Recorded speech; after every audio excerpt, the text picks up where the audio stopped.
This is CBS Eye on the World. I'm John Batchelor. It is November 24th, 1944. Brigadier General Haywood Hansell arrives in the theater, the Pacific Theater, in the war against the Imperial Japanese Navy and Army.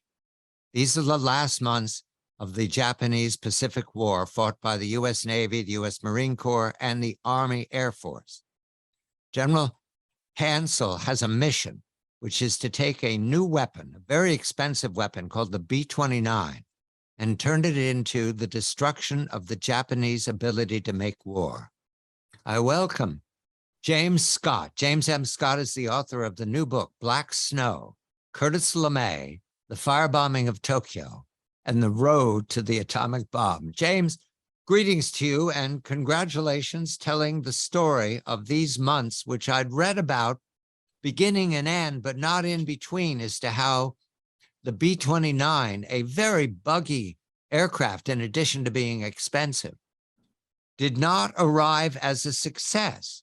The early days were a challenge to the Army Air Force, to the high command in Washington, and to the men who flew the B-29.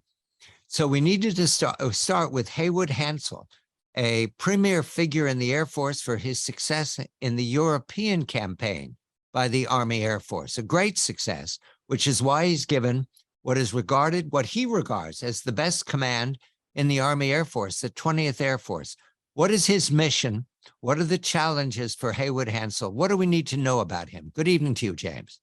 John, thanks so much for having me on your program again. It's a real treat to be with you and your listeners. So Haywood Hansell is a fascinating figure in that not only is he a combat commander in both Europe and the Pacific, but he's also a air pioneer and strategic thinker during the interwar period, in which it's important to remember, aviation is a pretty new addition to the battlefield by the time World War II rolls around. I mean, it sort of has its combat debut in the end of World War I. And that time between World War I and World War II is when a lot of thinkers start looking at how can we bring this new technology to bear in a modern war. And Hansell is one of the pioneers of that. And so he is a big believer in what's called high altitude daylight strategic bombing. And the idea behind that is that a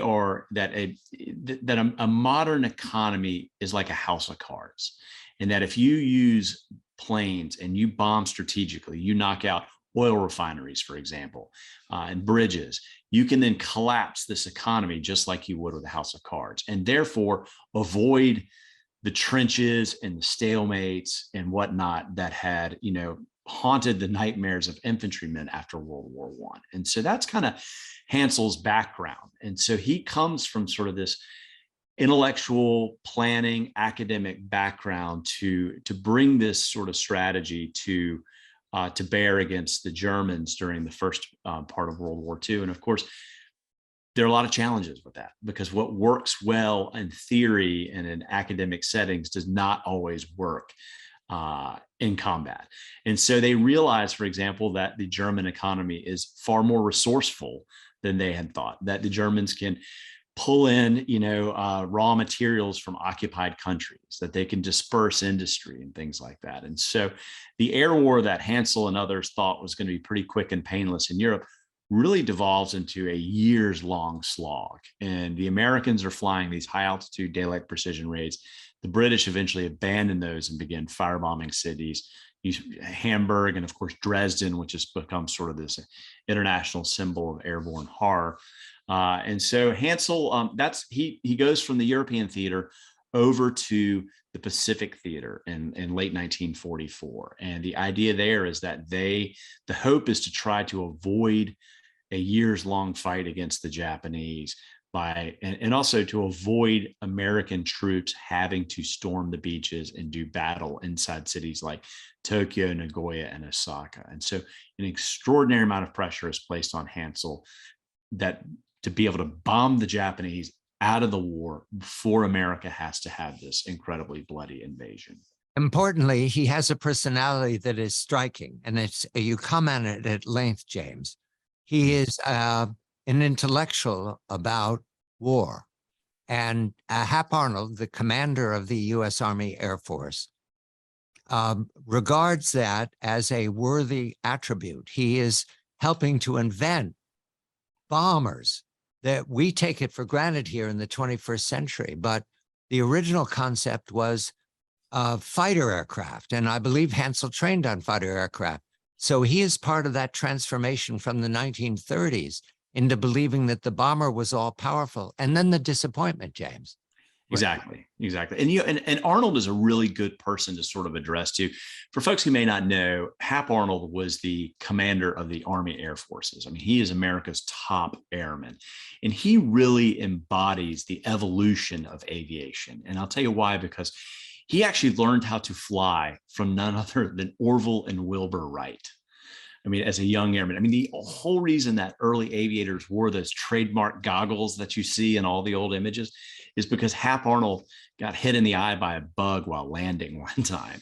So he goes from learning how to fly with Orville and Wilbur Wright to commanding the largest global strike force during World War II. So he has seen aviation rise that entire time. And he is, just as you noted, he's seen aviation evolve from these primitive wood and fabric biplanes to these muscular 4-engine bombers that are capable of, bridging oceans and turning an entire nation into a battlefield.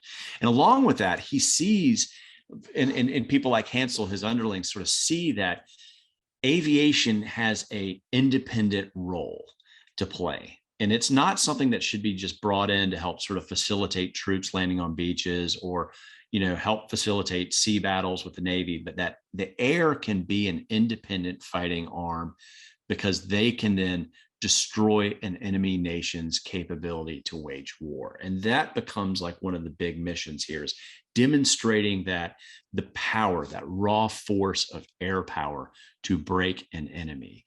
And Hansell, of course, had worked closely with General Hap Arnold. He had been his chief of staff, so they were very friendly.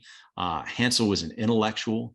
He was a planner. He was not a predator, so to speak. Not really as great as a combat commander, but he was a thinker. And Arnold liked that because Hansell sort of helped push the bounds of sort of what we could do, the strategies and things like that to employ these new weapons on the battlefield. I want to mention the politics of this moment, James. Hap Arnold is Army Air Force. Correct. The Air Force is not a separate organization. He works within the bounds of what George Marshall permits. And the competition with the Army is not slight. He also has competition with the U.S. Navy, commanded by Ernest King back in Washington, and Chester Nimitz now moved to Guam, I believe, as Hansell arrives. This is forward basing. Nimitz had been in Hawaii for the bulk of the war, but we're closing in on the Japanese home islands now. So Guam, Saipan, Tainan are important launching platforms because they have to be able to reach Japan. That's the B-29. It has the range. Hap Arnold is the B-29. I learned from you, it's more expensive to design and build and roll out the B-29 than the atomic bomb. Everything was on Hap Arnold. He's in competition with the Navy and the Army. How's he doing in Thanksgiving 44? How's that contest going, James? Well, you can just say this. He had 3 heart attacks during those first few years of the war. And that's indicative of the amount of stress that was on Arnold. Arnold was kind of like the forgotten stepchild at the dinner table when you got the Joint Chiefs of Staff together, because, the Army was largely dominating the war in Europe. And so the Navy very much viewed the Pacific as their theater. And here you had Arnold, who was operating as an auxiliary of the Army, sort of trying to elbow for scraps there in order to demonstrate that the power of his service. And he was absolutely hell-bent that the Air Force should be an independent service separate of the Army. And in order to make that case, he owned a share of victory alongside the Army and the Navy. And so the pressure on him to be able to demonstrate that was tremendous. And as I noted earlier, the air war in Europe had turned out to be this incredibly long battle with even the combined forces of the British and the Americans still weren't able to quite break the Germans. The war goes on and on. Eventually, troops have to invade. And so he views the war against Japan, Arnold does, as a blank canvas on which he can paint the awesome power of his Air Force. But he's up against these big personalities, and it's a territorial fight. And so that Arnold's having to engage. And again, all of that leads to multiple heart attacks, multiple stress, and all of that pressure trickles down from Arnold onto Hansell, who is out there in the Mariana Islands, having to figure out how to put this new weapon in combat against the Japanese. We're going to launch the early raids by the B-29 against Japan's ability to make war. Black Snow is the book. Curtis LeMay, The Firebombing of Tokyo and the Road to the Atomic Bomb. James M. Scott. James Scott is the author. Haywood Hansell is in place. The 20th Air Force consists of 2 bomber commands, the 20th and the 21st. They're launching Thanksgiving, 1944, and early December to Christmas, 1944, are the early launching of the B-29, strategic bombing, 25,000 feet, pressurized cabin. James, the puzzle here is that you introduce that it doesn't work for a very simple thing, weather. How so, James? Which Japan is as an island nation out in the Pacific, it has notoriously cloudy, rainy weather. And so some months, and of course, if you're doing daylight precision bombing, you need to see in order to be able to put your bombs on target. And in Japan, in some months, has as little as 3 days of clear weather. And the ability to predict those days is a near impossibility. And so you've got this terrible weather for bombing. And then on top of that, they discover that high up in the heavens over Japan are these crazy violent jet streams where winds blow as much as 230 miles per hour. I mean, those are like the winds that batter Mount Everest. And of course, that the bad weather and the jet streams just combine to completely wreck bomber accuracy. And so those are 2 of the problems that Hansell faces. Another one that he has is the B-29 is a brand new plane. And as you noted earlier, it's an incredibly expensive gamble that Arnold has taken. It cost $3.7 billion to develop this plane. That's actually more than the atomic bomb. And unlike the B-17, which is sort of the dominant workhorse in the European theater, where America actually had benefited from the fact that the B-17 had been around for several years before the war began. So we had time to work out all the kinks of the B-17 so that by the time the war begins, we've got a reliable platform. The B-29 rolls out of the first factories in 1944 and goes straight into combat. And so, of course, with any new technology, particularly something as sophisticated as the B-29, it's got lots of glitches. And one of the big problems are engine fires. And these are tremendously long missions. I mean, a round trip flight from the Mariana Islands to Tokyo is over 3,000 miles. To put that in perspective, a bomber crew in Europe could take off from England, bomb Berlin, and come back, and it's only 1,500 miles. So it's literally, that's just one way to Tokyo. So you've got bad weather, you've got jet streams, you've got a sophisticated new plane that has engine fires, and you've got tremendous, vast distances all over water. Okay, so if you get engine problems or if you take flak or fighter damage, there's nowhere for you to put down. You've got this dark, forbidding ocean there. And so these are just some of the many pressures that are building up on Haywood Hansell at this point. The strategic bombing aiming at the war industry, the first missions, they're called San Antonio 2 and 3, 1, 2, and 3, these are the operation names, are against the manufacturing outside of Tokyo.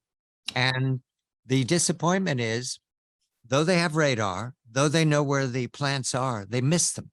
I think that first raid only destroyed 1% of the Nakajima aircraft factory, which is turning out an enormous amount of aircraft engines every day. And they're also fighting the fighters that are still available to come up after them.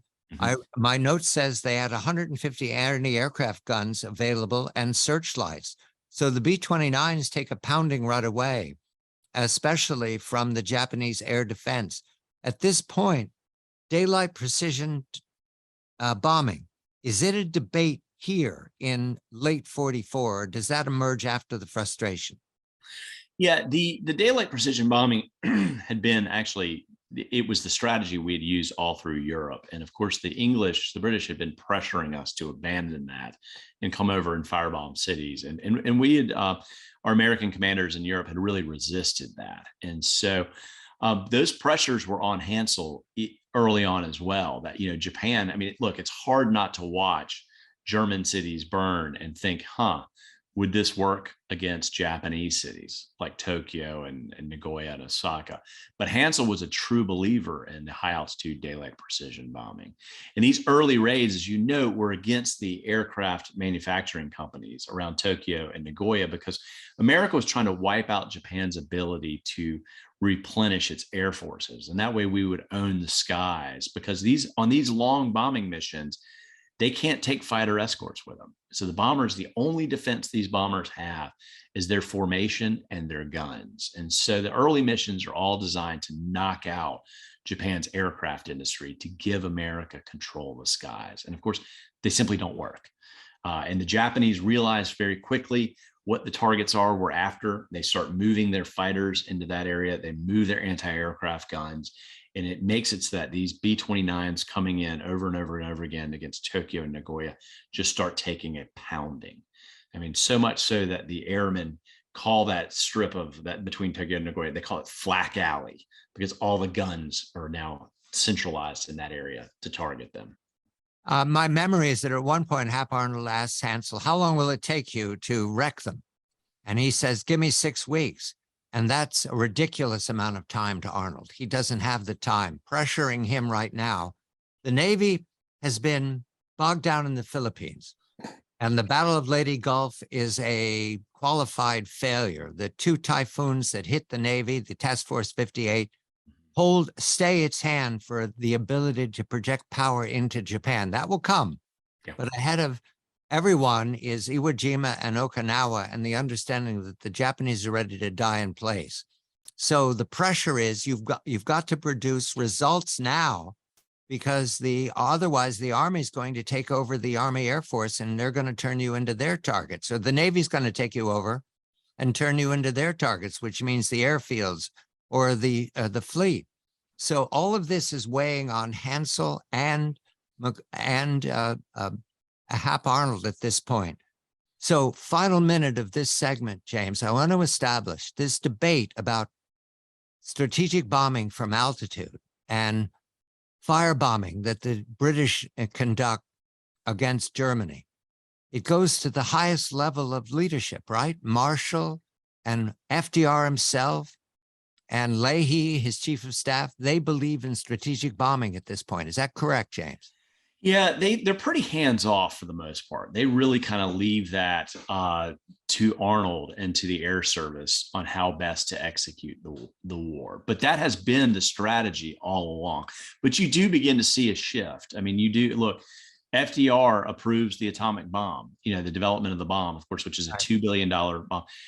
There's no way that's a strategic pinpoint type weapon. I mean, that is a city wrecking weapon. So they're open to these changes. All right, let's go to Curtis LeMay then, James. Here comes the change. Yeah. The book is Black Snow, Curtis LeMay, The Firebombing of Tokyo and the Road to the Atomic Bomb. James Scott, the historian, is the author, and he's here to help us understand Curtis LeMay's success. We begin, however, with Curtis LeMay's biography.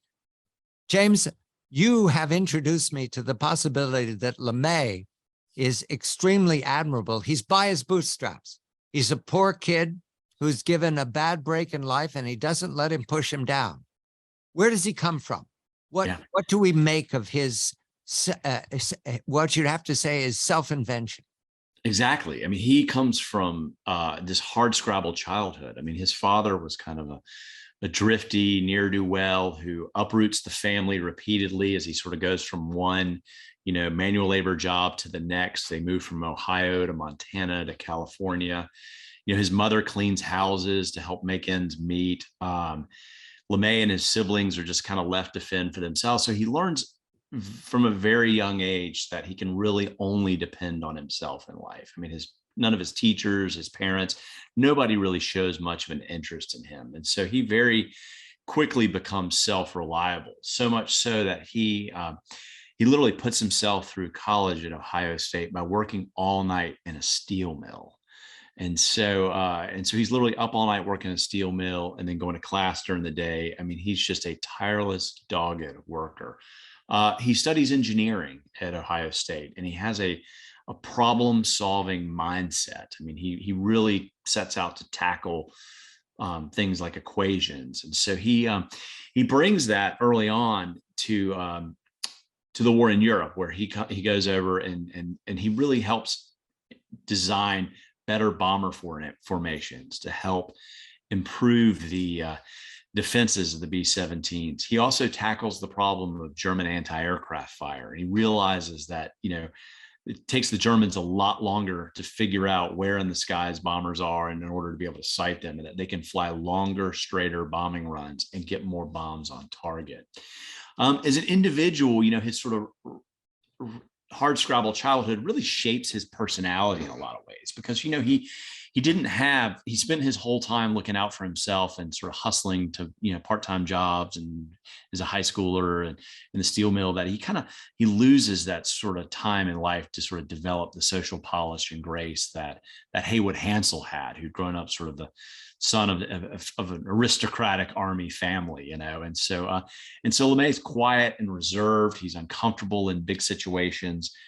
He prefers people who do things versus people who talk about doing things. So he really disdains chit chat and self promotion, and so he and he also early in the war develops Bell's palsy, which is a form of facial paralysis, and there's really nothing you can do for it to sort of ride it out. But that's when he decides he's going to start chewing on a cigar in order to mask the fact that his right side of his cheek sort of droops. And so he's a really fascinating character, I think, in this early part. I agree with you, James. Of all the scenes, you give us wonderful scenes just in passing, because this is a war story. But before the war, he'd never had time for dating or going to dances.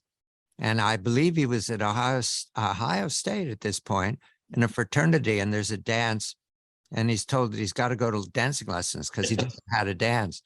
And then, is this the night where he's approaching, and from the point of view of the woman who will become his wife, she looks out and she sees these two fellows walking? I hope I have this right, James. You do, yeah. And she says, "I'll take the fat one." I love him for this, because he's pudgy, and he's like a bulldog. Exactly. He looks like a bulldog, and he and a buddy have been set up on these blind dates, and the two girls are looking out of the home they live in, and she says that, "I'll take the fat one," and that ends up becoming his wife.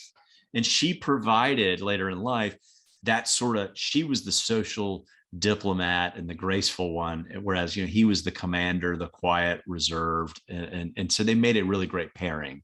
But you're absolutely right. He lacked all that, and there were times, and he writes at one point, there were times in high school because he didn't participate in sports, he didn't date. He was working all the time. I mean, he was delivering telegrams, he was delivering newspapers, he was constantly hustling to make money and to be able to put himself through school and whatnot. And he says, there were times in high school when I laid down at night and thought about all the things I was missing out on that all my peers were doing. But most nights I was just too tired. Yes, and Helen is educated. So she gives him Helen LeMay, his wife, and the mother of his daughter. She gives him the momentum to go back and get his degree, because one of the things he did at the steel mill was lack sleep. So he calculated that if I sleep through my first class, I'll get through the rest of the day. Well, that first class left him short of the degree. And so Helen encouraged him to go back. He falls in love with flying. Need to get to him in the Marianas. He arrives in Guam because he's not been successful with the B-29 out of China. Again, the weather's a problem, but also the range doesn't allow them to strike into the main islands in Japan. And so there's a change in the air. Hap Arnold loses patience with Hansell's "take me 6 weeks." And abruptly, Hansell is replaced by Curtis LeMay. Curtis LeMay arrives, and he at first is flabbergasted at low morale and bad organization. How so, James? Exactly. And it's important to remember, so Hansell is fired after literally about 44 days of operations. That's it. And that shows you how little patience Arnold had. In fact, one of Arnold's aides once said that, and this is a great quote. He said, Arnold would have fired his mother if she didn't produce results. I mean, he was a results-oriented commander. So he fires Hansell, he brings LeMay in. And LeMay and Hansell actually have known each other. They're friendly. They'd actually worked together in Europe. In fact, going through LeMay's personal papers, I found a commendation letter that Hansell, who'd been LeMay's boss, wrote congratulating him on his great success in Europe. Hansell had actually advocated that LeMay be promoted to the rank of brigadier general. And so when LeMay arrives on Guam in January of 1945, he's there to replace his former boss. And Hansell gives him some advice. And he says, look, I've been adhering to high altitude daylight precision bombing. This is the tactics. This is, what we need to do. Remember, LeMay, that in the end, we're going to be judged not by whether we win the war, but by how we win the war. And LeMay says to Hansell, look, I'm going to continue doing high altitude daylight precision bombing until it either works or doesn't work. And so when LeMay begins operations, that's what he does. He takes what Hansell's been doing, but he's a problem solver, and he starts tinkering with the equation. He brings the bombers down 5,000 feet, hoping to get them underneath those jet streams and the cloud cover. He sets out to revamp the maintenance program because he always says, look, you can't bomb a target from a grounded plane. So you got to get more planes in the air. So you got to improve maintenance. Hansell was not a huge fan of radar because it had the ability, it was not a refined weapon. So, you were going to have misses and things like that and create civilian casualties. LeMay embraces it, starts training his crews in that. So he's tinkering. He's trying to figure out how to solve the problem of bombing Japan. And he ultimately comes to realize it's an unsolvable equation if you use the same variables that Hansell had been doing. And that's the decision. It takes him about 6 weeks to come to that realization. But that becomes sort of the defining fulcrum for LeMay and how he's going to shift tactics in order to fight the war against Japan. And the frustration includes the morale on the Marianas, on Guam. Another detail I liked, I don't remember who was complaining to him, but they have to deal with the native tribes, and they want to be paid in opium. And so his subordinate comes to LeMay and said, what'll I do? You can tell the story, James. Yeah, so that's actually when LeMay, but right before he gets to the Marianas, he spends a little bit of time in India and China, commanding B-29s that are going against targets in southern Japan. And so LeMay at that point is, he's such a pragmatist. So he's trying to get, for crews that go down in the jungles, he needs to be able to rescue them. And so he goes, the natives, he reaches out to some of these native tribes, and they say, well, we need your help. And they don't want money, they want opium. And so LeMay's exasperated subordinate comes in and he says, we can't pay him in opium. What are we going to do here? And LeMay said, if they want opium, you're going to pay them in opium. And he goes, well, how are we going to log that for accounting purposes? And so they come up with the idea that they'll just put fertilizer. And so, but for LeMay, again, it was, I'm not going to let bureaucracy get in the way of the results I need. And the results I need here are, I need indigenous help to get my air crews back. And if they want opium, we will give them opium, because we've got these trained pilots and airmen. We need them. And again, problem solver. The strategic bombing is no more successful for LeMay than it had been for Hansell. In fact, the weather's getting worse because we're moving from winter into towards springtime. A slight detour here about the development of a weapon that will also be necessary. I did not know until James reminds us all with his very careful research that the U.S. Army Air Force and the combined chiefs had prepared what we call napalm today. They invented it at this period of time. And there were two bombs, the M47 and the M69, but they built a village. Where was it? In Utah, James? Is that where? Utah, in the deserts of Utah. So exactly. So when the war breaks out, America realizes that we don't have a very good, reliable flame weapon. And so we set out to develop one. And actually in that process, you see the rise of napalm. And it's actually first tested on the soccer field at Harvard on Independence Day, 1942, is where the first ever use of napalm takes place. And so once they develop the weapon, they realize, all right, we need to test it on a Japanese city to see if it works. And so they actually hire a protege of Frank Lloyd Wright. Of course, Frank Lloyd Wright had spent a lot of time working in Japan, designing buildings and whatnot. So they hire one of his proteges who helps them design a mock Japanese village in the deserts of Utah. And they really are after total authenticity here because they want to be able to test how well they'll burn. So they actually build a tatami mat factory in Utah. And of course, tatami mats are that iconic woven floor covering that you find in Japanese houses. They used sliding screen doors, seating pillows, everything. And over the summer of 1943, we burned that village down over and over and over again as we tested these incendiaries to figure out which one would be the best weapon to take against Japanese cities. At the same time, war planners, of course, had really began analyzing Japanese cities and looking, and they realized in the wake of the 1923 earthquake, which produced a subsequent fire that burned much of Tokyo and Yokohama, the Japanese cities had an Achilles heel. And that Achilles heel was that they were dense, they were largely made out of wood, they lacked parks, open spaces, and fire breaks. And that if you could start a fire in a Japanese city, you could burn it down. And so these analysts start looking at what are the densest parts of Japanese cities? And they create literally profiles of every major city broken down by incendiary zones. Like an incendiary zone 1 would be an area highly susceptible to fire. And so when LeMay is beginning his bombing out there, people in Washington, they built him the perfect weapon in the form of a new incendiary bomb. He's got a perfect new bomber in the B-29. And he's also got incredible target data on all of Japan's major cities, broken down on what parts are most flammable. Curtis LeMay is a practical thinker. And when we come back, Curtis LeMay has a plan, his plan. The book is Black Snow, Curtis LeMay, The Firebombing of Tokyo and the Road to the Atomic Bomb. James Scott is the author. Curtis LeMay is not satisfied and believes he will also be fired, as Hansell was, by Hap Arnold, because the strategic bombing is not improving. The B-29s are not in any way surprising the Japanese. The Japanese are demonstrating that though they're blockaded, though they're losing, they're going to fight to the last. They will not surrender.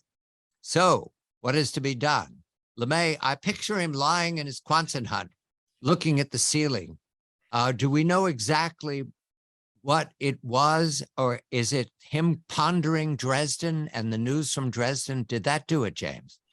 Actually, LeMay, it probably begins even earlier than that, because LeMay had looked at the results of the July 1943 firebombing of Hamburg, which was actually more destructive than Dresden. Everybody knows of Dresden today, but February 45 was Dresden, so it's about this period.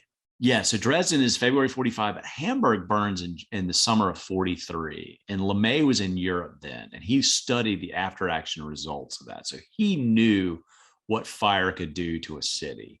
And you're right, LeMay spent much of his time thinking at night.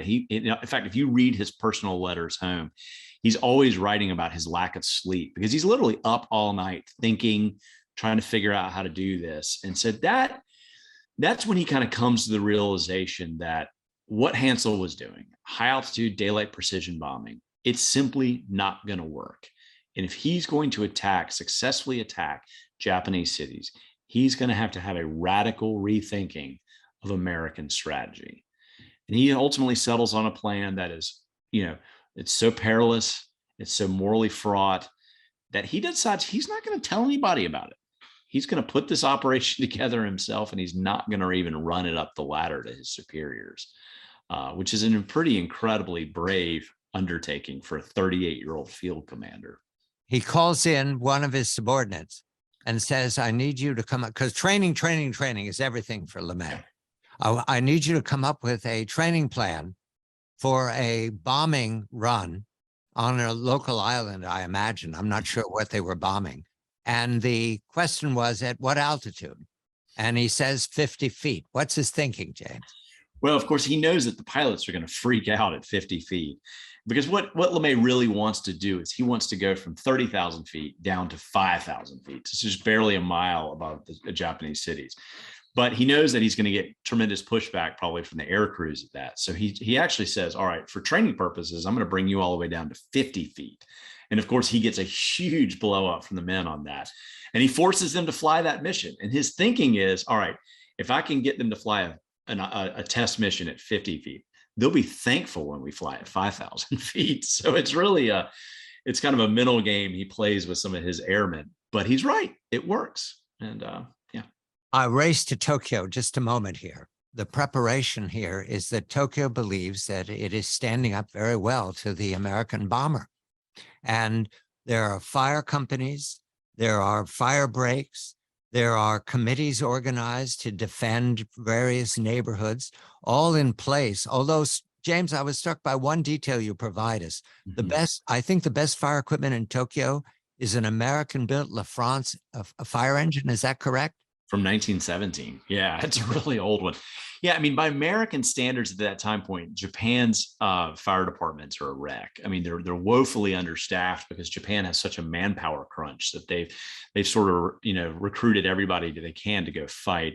And of course, because the war is going on, they can't get an importation of newer equipment from America, which had been selling them everything from oil to fire engines. And so they're really relying on traditional firefighting techniques, which is neighborhood associations. And these neighborhood associations are armed with buckets of water from cisterns and bags of sand and brooms. The idea being that neighbors can sort of come together to sort of fight a fire long enough, to sort of hold it back until the professionals arrive. Of course, they are confident in this because all the early raids had been these strategic pinpoint raids with demolition weapons. So you didn't have the huge fires that you would ultimately get with incendiaries. And it lulls the Japanese into a sense of comfort and confidence. A note about the emperor, Hirohito. I look at him differently, thanks to your very careful reporting, James. Hirohito lives in the imperial palace. When we first talked, I'd never been to Tokyo. I've been there now. And I was at the Imperial Hotel, which you can see the emperor's compound across the beautiful park. Around it is the very vibrant Japanese city business district all around the park.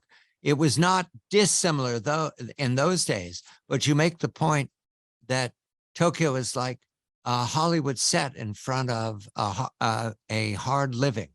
All around, most of the city is made out of wood and paper and poverty. Is that correct, Jay?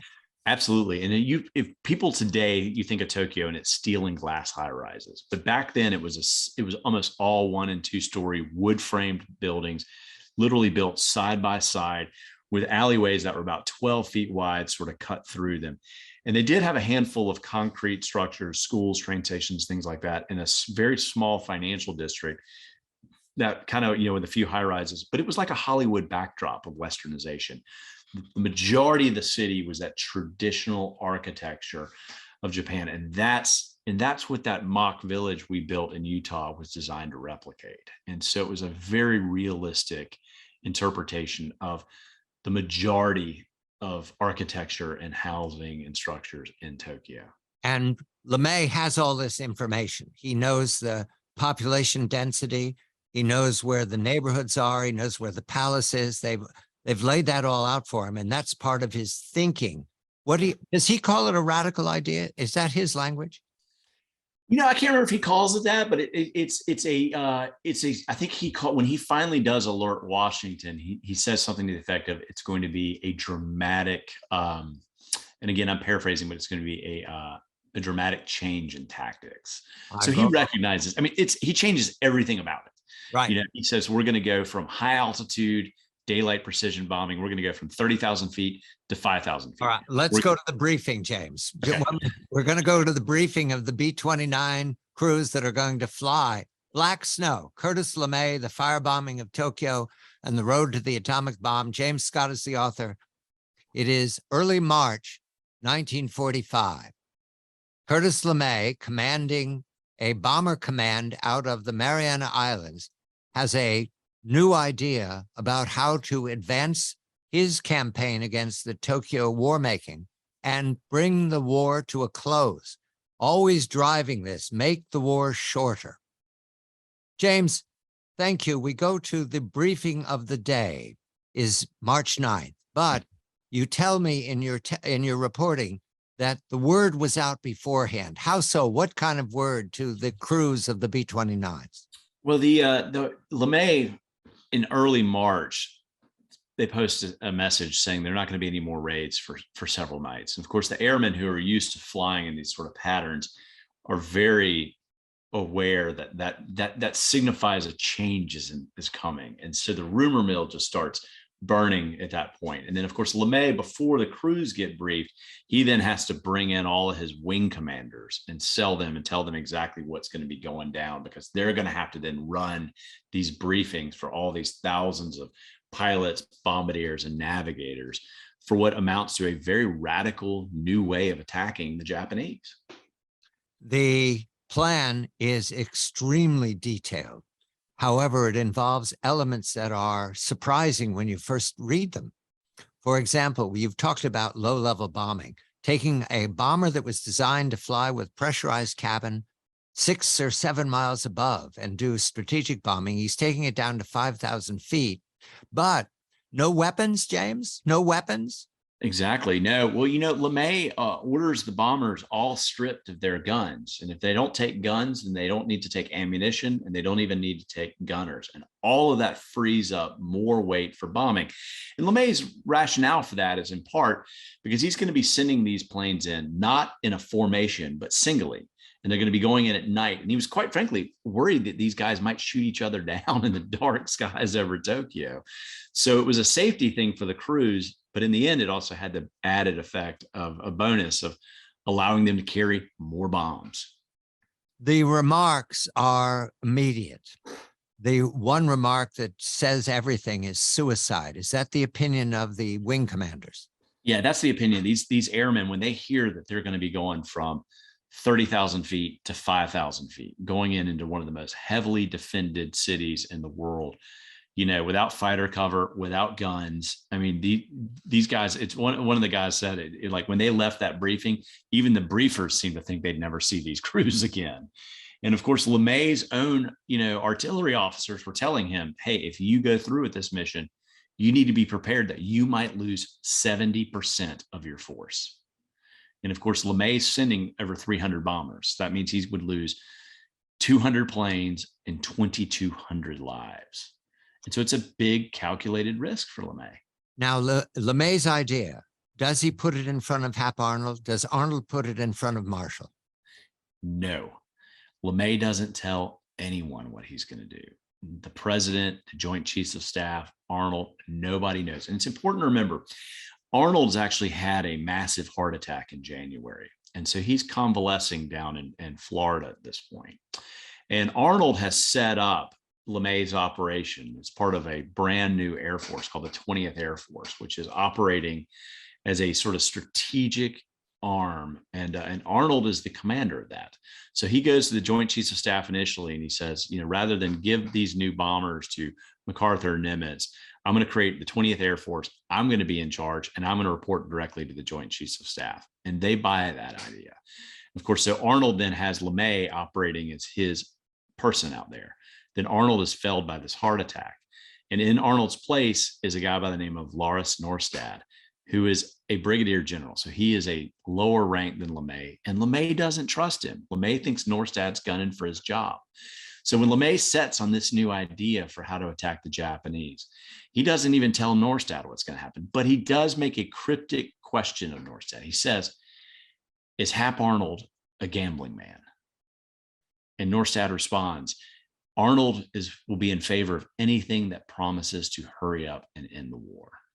And with that, LeMay makes this decision, but he doesn't run it past anybody else until what he does do, however, is Norstad was planning to come out in like April to visit. And before that, in February, LeMay sends him a message. He says, I know you're planning on coming out, but if I were you, I would come out now. I've got some things I want to run past you, and I don't want to send them over the telecommunication system.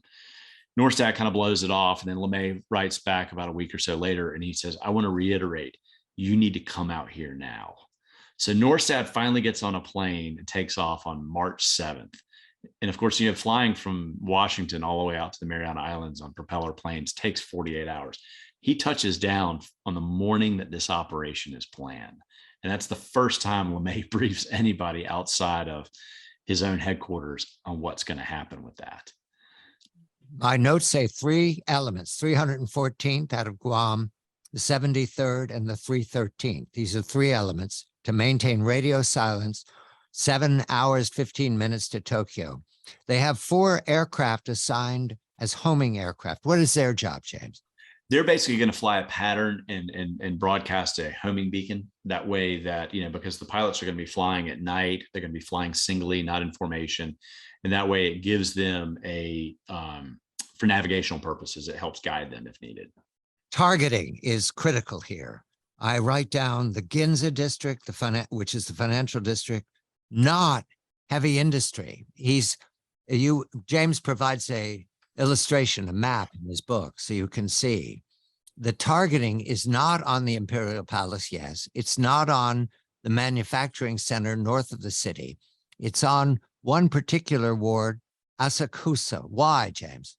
Because it's the densest part of Tokyo, 135,000 people per square mile. LeMay's target area, if you look at it on a map, it looks like a jigsaw puzzle piece, basically. And it encompasses about 12 square miles. And those 12 square miles represent the densest part of Tokyo. Asakusa has the highest level of population density, but throughout that entire target area, the average population density is 103,000 people per square mile. More than 5 times the average density at that time of Washington, D.C., for example. This area is 87% residential.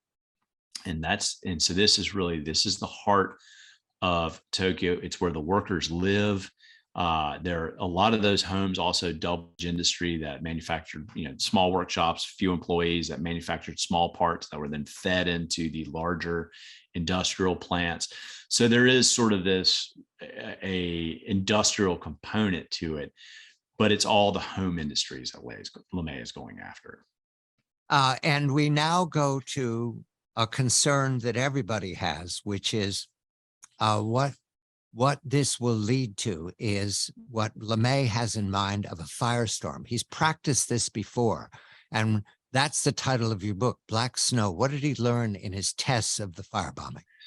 Yeah, they were really looking to see, once you can start a fire in Japan, can you build an uncontrollable fire? And that's what happened in Dresden. And that's what happened in Hamburg. And what a firestorm essentially is it becomes its own weather system. So as fires grow in size and intensity, all that heat is escaping vertically, and it creates a thermal updraft. And of course, at the center of the fire, then there's a vacuum, and nature hates that vacuum. And so that vacuum then starts pulling in cold oxygenated air from the perimeter of the fire. And those winds, as they're racing into the center of the fire to feed this, can reach hurricane force speeds, strong enough to literally topple trees, utility poles, to pull an infant out of a mother's arms. And so it creates a self-feeding, sustaining fire weather system that then just devours everything.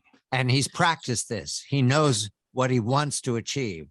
And that's the goal. Yeah, that's the goal. Remark at some point, it might be in his autobiography, that if we lose the war, we're war criminals. Is that at the time or later in his autobiography? That's actually Robert McNamara, who worked in LeMay's headquarters, actually with the statistical analysis group, and was there during this time period. Recounts LeMay saying that to the men, that if we lose this war, we'll be tried as war criminals. The bombers take off, 325, and Tokyo is asleep. It's winter in Tokyo. It's cold. The book is Black Snow, Curtis LeMay, The Firebombing of Tokyo and the Road to the Atomic Bomb. James Scott is the author. Around midnight, March 9th, 10th, 1945, the poorest parts of Japan are asleep. families are huddled together. At one point, James gives us pictures of families sleeping across 5 people on the second floor or the first floor of their very modest paper and wood-built homes, all crowded together. Some are busy taking care of the family at this hour, but most are asleep. James, you introduce us to survivors who tell the story. One particular survivor is compelling because she's looking forward to her 6th birthday, Shizuko Nishio. When did she first learn that the bombers were something different? We're not coming tonight, and then we're something different. So she goes to bed that night and she's super excited. Her father, she lives in the district that's being targeted. Her father's a physician who treats a lot of the, it's kind of a working class district, treats a lot of the folks there. There's huge shortages in Japan at this point because the American submarine effort has really robbed the ability of Japan to import things. And so she's super excited for her birthday because her mother has been able to sort of cobble together enough stuff to make sort of a birthday feast for her. And so she goes to bed that night, super excited to wake up the next morning. And like so many others in Tokyo, of course, a little past midnight when the raid begins, her father comes in and says, you got to get up. And so they go into the family bomb shelter. And Japan had actually finally instructed its residents to build these sort of home shelters. And the reality was they didn't provide any money or really institutional knowledge for people on how to build them. So most families built what amounted to a foxhole in their yard. And these foxholes are really small. I mean, so you could just kind of climb down in there. And her father very quickly realizes that there's going to be no protection from a storm, from a firestorm, and from a raid like this in such a primitive shelter, and that they need to get out of that shelter and get to a larger structure. And what Japan had done is they designated a handful of concrete and rebar structures like schools, train stations, things like that as communal shelters. And so her father tells her, because he has to go work. I mean, most of the men have to go help put out fires and go to rescue stations. But he tells his wife and daughter, you guys need to get to a communal shelter. And so they end up in a junior high school basement with a bunch of other neighbors down there to wait out this raid. Yes, the bombers now are not coming in formation. They're coming in at different altitudes, the 3 groups over hundreds of miles. So they're all arriving at different times. You have the very precise time of when the first bomb dropped. Mm-hmm. What is it, 1208, 1207? Somewhere. Yeah, it drops at 1207. It hits the ground at 1208. Right. And that is not especially fresh information. They're bombing a part of the city where there's no major manufacturing. There's home shops, but no major manufacturing. But I picture the bombers coming in at a very low altitude and disgorging at, what is it, every 50 feet, every 100 feet, they space out the strikes of the napalm. Yeah, exactly. So what it is, they have these settings that when the things blow out, like the bombs fall, they're designed to fall approximately every 50 feet. So that way you create a density of fire. And the idea, of course, being that these bombs are designed to do is they puncture the roof of a house. So they can puncture through the clay roof tiles or the metal, and they get inside the building, and then the tail blows out and sprays flaming napalm all over. And it can spray up to a few hundred feet on walls, on furniture, on floors, to sort of create the fires inside of the structures, because these areas of Tokyo are essentially a wood pile. And the idea is that you need to get fire inside, just like you would if you're building a fire in your backyard. You create a little teepee out of logs, you get the fire up underneath, and then it burns from the inside out. And that is essentially what they're replicating here in the city. And so they're using Japan's architecture against them. James provides the horror from the point of view of survivors. So we've mentioned Shizuko Nishio. We also have Koyo Ishikawa, the photographer. I'll mention him in a moment. Haruyo Wada, and one more, now a historian, Katsumoto Saotome, who becomes an historian of the firebombing of Tokyo. We're not emphasizing the horror because it's horrible. It's hard to tell, but I do want to emphasize right now what's going on the ground has never been seen before in Tokyo. This is all new to them. Is that right, James? This isn't a oh, worse than last night. This is a phenomenon that they don't know which way to run and where is safety. Exactly. And that's the thing is, you have this huge 12 square mile target area, and LeMay had set 4 aiming points inside that target area. And he'd sort of done them and the idea being that you could create fires that eventually would burn that entire district. And so, and of course it burns beyond that. The fire ultimately burns 16 square miles of Tokyo that night, as it spills outside of the original intended incendiary zone. So the residents don't know what to do. I mean, residents initially, those who sought shelter in these primitive home bunkers, largely all died because it's too hot, and you had no real protection. Some folks fled toward open spaces. There are just a handful of parks and places like that. Of course, when the air gets so hot like that and it's raining down sparks everywhere, the dead grass, winter grass ignites. People's clothing ignite, their hair spontaneously ignites. And of course, so there's no real safety there. Lastly, a lot of residents sought shelter in a handful of these concrete structures, schools, government buildings, train stations. These did initially provide safety, but what happened is as the fires closed in on these structures and as the ambient heat outside soared, the glass in the windows and in the doors began to melt. And when the glass melted out, it allowed this rush of hot air and all these sparks to penetrate inside these buildings. And so you had hundreds of people gathered, for instance, in an auditorium. All that hot air and sparks rush in there. People's clothing ignites, their hair ignites. The inside hallways and chimneys of these buildings begin to function like the hallways and stairways begin to function like chimneys, funneling the superheated air, these sparks, these toxic gases. And of course, at that point, the firestorm moves from the outside to the inside, and many of these people perish. The grown-up who provides information is Ishikawa. He's a photographer. He's a war-experienced photographer. Mm-hmm. He's been called before to take pictures of the destruction of the bombing. He makes his way to the Ryogoku Bridge and the police station there. He falls to the ground and crawls.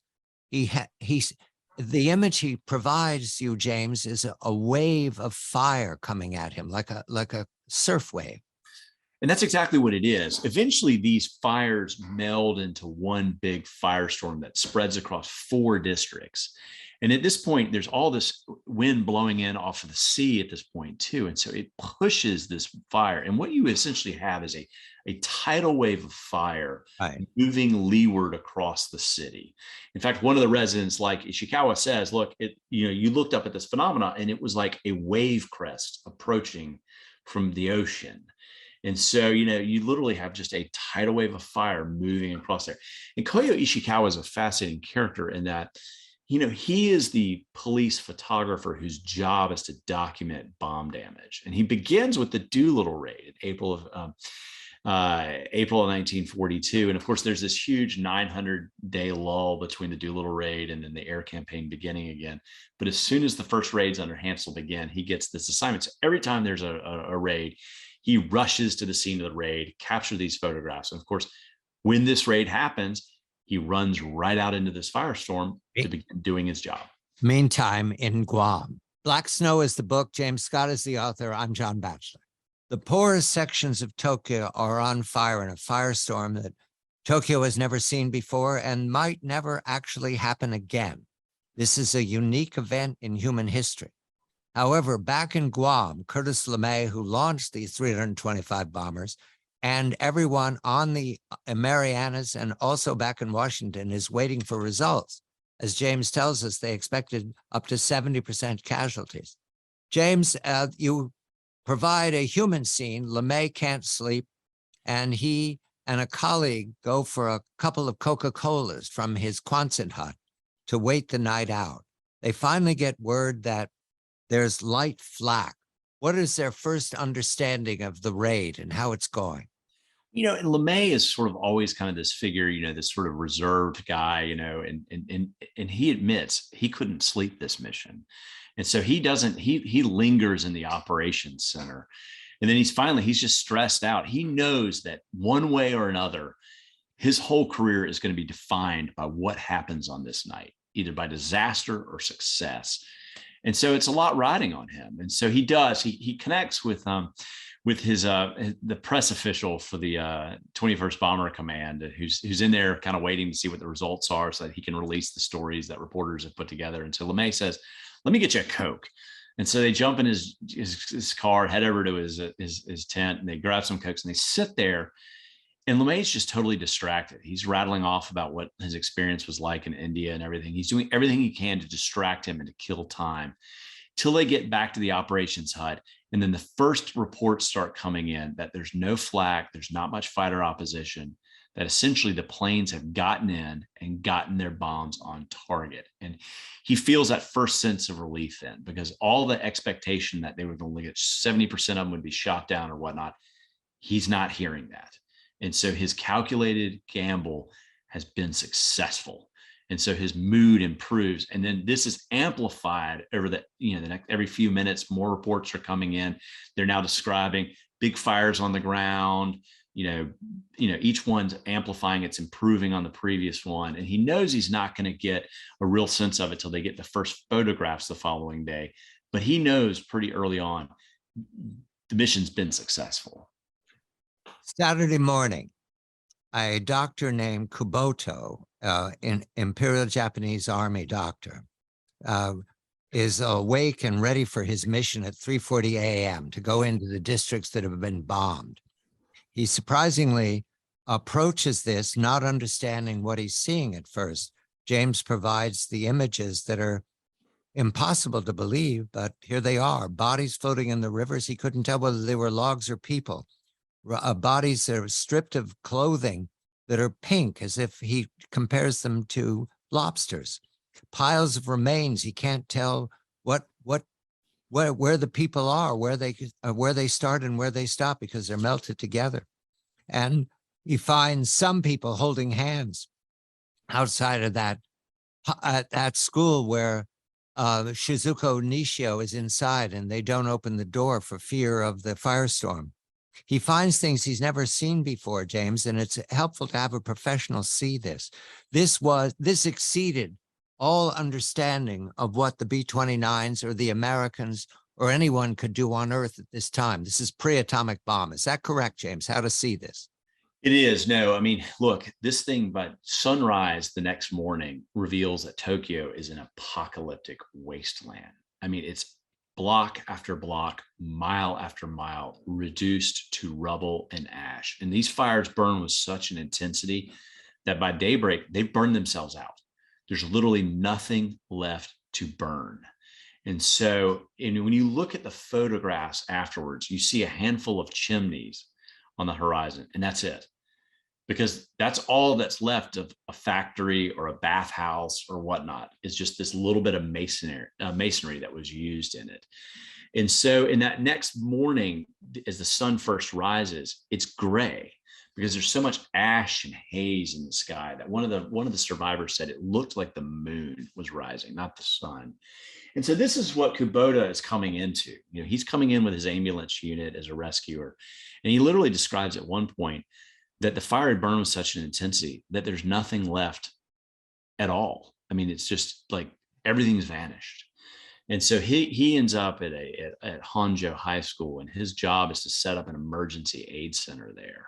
And so he is really the first line of rescue defense and trying to treat people. And of course, what ultimately happened is, I mean, in a lot of these areas, people died. Most of them died. So the types of injuries he's treating are a lot of them are smoke issues and inhalation issues,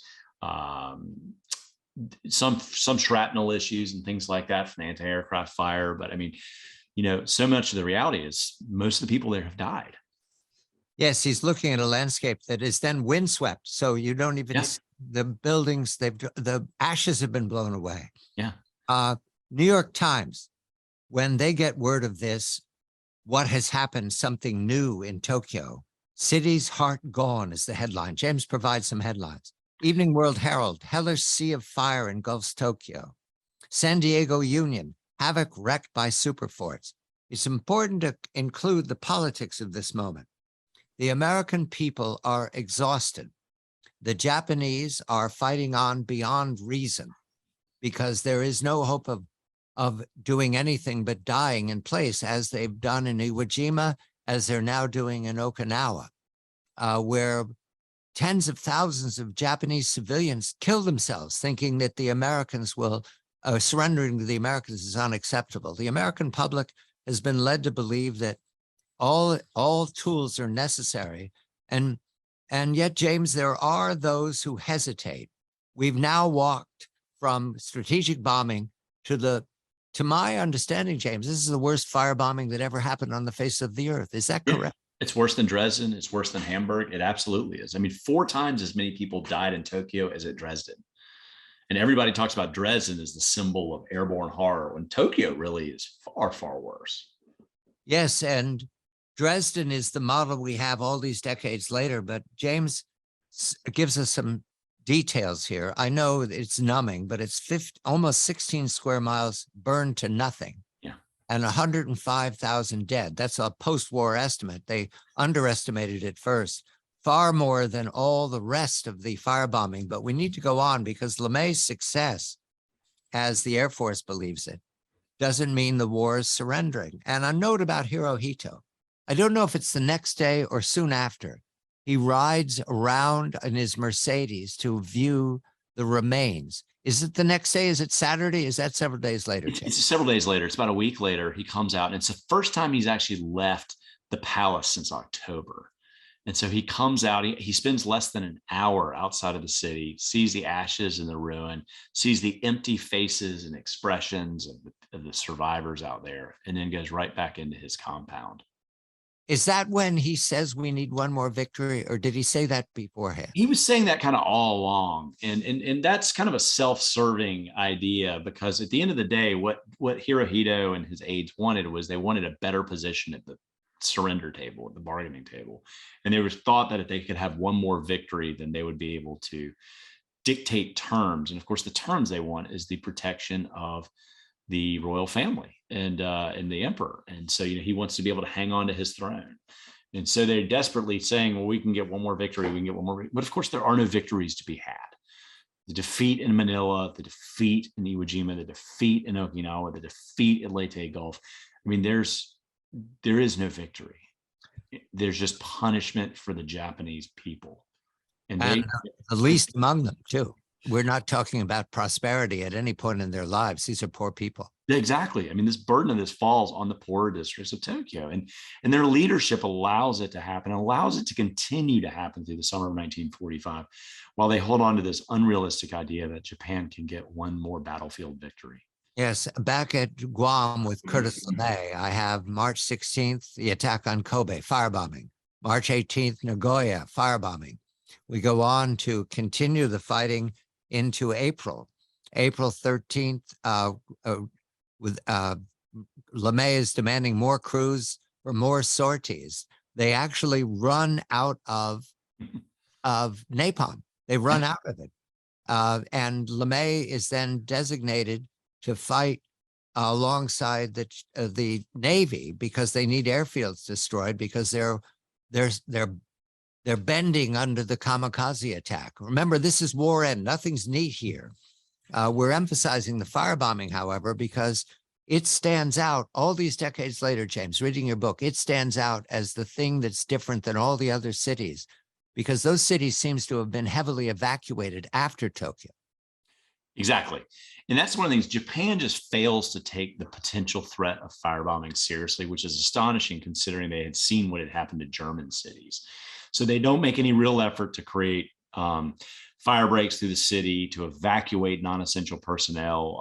I mean, other than a handful of elementary schoolers, 3rd through 6th graders, they leave the city full of people. And so after the fire raid on Tokyo, Japan begins to step it up. They give people tickets to get on trains to head to the countryside. They start cutting fire breaks through cities. And you do see a mass migration of people outside of Japan's major cities as word spreads about what happened to Tokyo.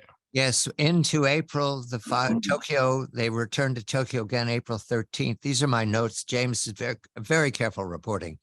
350 B-29s for 3 hours over the parts of Tokyo that actually have warehouses and manufacturing. They're secondary explosions, which we've learned to associate with weapons. However, through May, Nagoya, Tokyo, the major cities, by the end of May, he doesn't have any major cities anymore. So he moves on to the secondary list. Everybody's asking, what about the atomic bomb? What about the atomic bomb? It is surprising to me in reading through James's reporting that the atomic bomb is just another bomb of a firebombing nature from the point of view of the people who were alive at the time who didn't know what atomic weapons were. And it's important to remember, we didn't actually have a working weapon until July 16th, 1945 with the Trinity test. So up until that moment, the atomic bomb is a theory. And so we get confirmation that morning that the bomb works. And then that changes that in-game calculus. But by July 16th, LeMay's already burned, all of Japan's major cities have been destroyed largely at that point. He's onto the secondary cities he's worked through, and he's really getting ready to move into he is moving into tertiary cities. I mean, cities that are populations of about 35,000 people. So he's doing all this incredible heavy lifting with conventional flame weapons before the atomic bomb's even tested. And a note here, later by June and July, there is no resistance from the ground. I take it that there's hardly an air force. The fighters are not coming up anymore. Any aircraft is not operating anymore. No, exactly. And he's moved because Japan had moved so much of its anti-aircraft fire around Tokyo and Nagoya. And by the time those cities are destroyed and he's moving on, his forces are spreading out over so many smaller cities. I mean, they're hitting 4 cities a night. That Japan can't defend them. And so that early fear, you see a change in morale among the American airmen who were initially terrified of these operations, as they've suddenly realized that, hey, Japan's not even defending the skies anymore. And so the missions get far safer for them and far easier for them in the latter part. Carl Spaatz is brought in to command the U.S. Army Air Force in the Pacific. Arnold has made the decision not to give it LeMay, whom he sees as a warfighter, as a man who conducts operations, not as a big thinker or a big general commanding. LeMay doesn't object. LeMay, it's his personality. I think of him at Ohio State, working all night at the steel mill and sleeping through his first class. He's a very practical man. He doesn't have what is understood as a personality who takes insult. He just keeps working. Yeah, he does. And, of course, he's a pretty low-ranking general compared to Spaatz and others. I mean, he's only a 2-star general. And Arnold needed someone that had 4 stars that could rival the senior Navy leaders and whatnot and be able to sort of elbow in and be able to have that gravitas. And LeMay didn't have it. He's 38. He's a 2-star. And quite frankly, he's best suited for literally for that command level strategic attacks and whatnot. Spaatz is more the politician and the leader. Final detail about August 6th, 1945. Does LeMay know about the bomb before it's dropped? Oh, yes. He's brought in pretty early on. He has to help set up the operations for the 509th Composite on Tinian. He meets with Leslie Grove back in Washington. So he's brought in on it all. He has this great quote, though, because he says, even with his engineering background, he didn't quite grasp the nature of the bomb. He says, I knew it was going to be a big bang. I just didn't know how big. And so, but there's some professional jealousy there. LeMay, and to his credit, I mean, the only reason Hiroshima exists as a target is because LeMay had previously been ordered to hold back a handful of larger Japanese cities so that they could test this new weapon. So by the time Hiroshima is bombed, it has a population of about 300,000. LeMay would have destroyed Hiroshima in July, a month and a half earlier, even as much as a month and a half earlier. Other than the fact that he'd been ordered not to. And so by the time Hiroshima takes place, he's burning these little tiny cities with virtually no industrial capability. And so he says, look, the heavy lifting had been done. I destroyed all of Japan's industry and its ability, And so he knew the atomic bomb was going to overshadow all of his hard work to turn the bombing campaign around after Haywood Hansell. And of course, he's right. The atomic bomb does overshadow everything. Black Snow is the book, Curtis LeMay, The Firebombing of Tokyo and the Road to the Atomic Bomb. Curtis LeMay after the war. James Scott is the author. The firebombing of Tokyo in March is unique in human history. The atomic bomb used over Hiroshima and Nagasaki, unique in human history. What after the war happens is we know the Cold War. And Curtis LeMay rises in ranking because he's a younger man. He's 38, 39 at the end of the war, rises through the 1950s.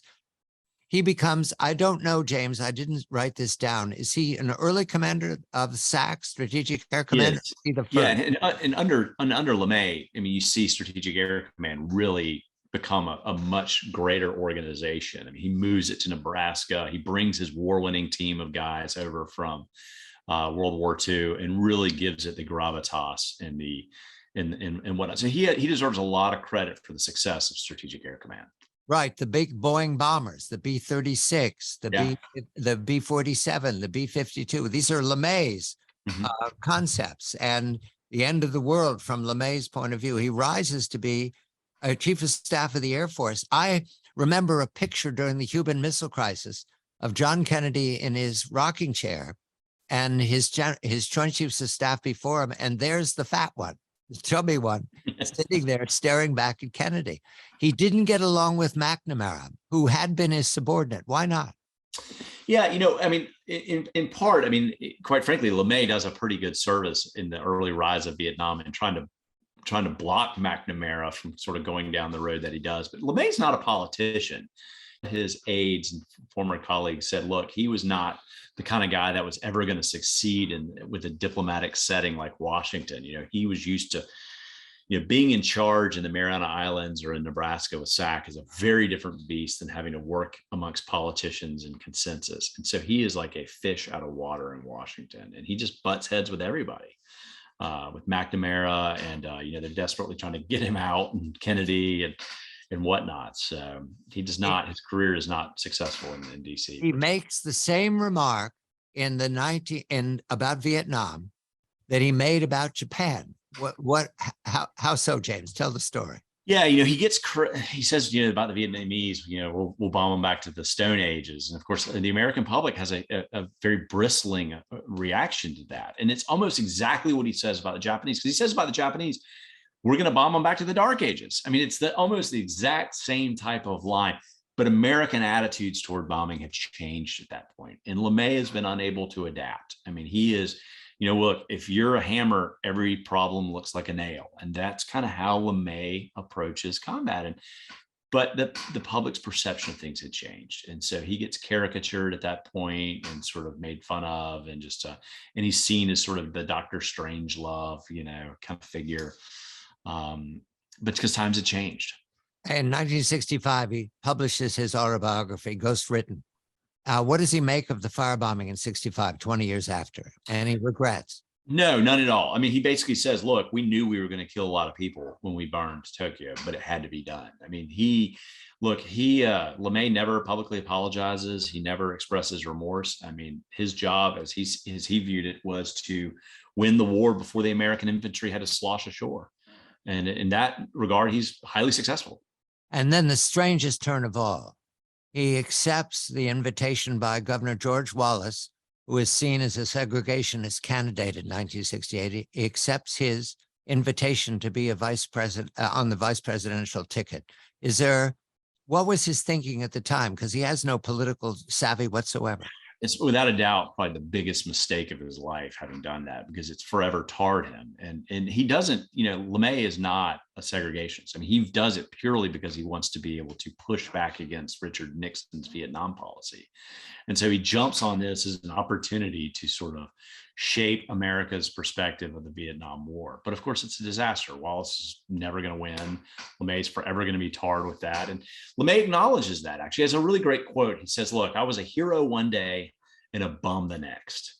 And so he recognizes the damage done. But all of his friends, his family, everybody tried to talk him out of doing it. And he just couldn't be convinced.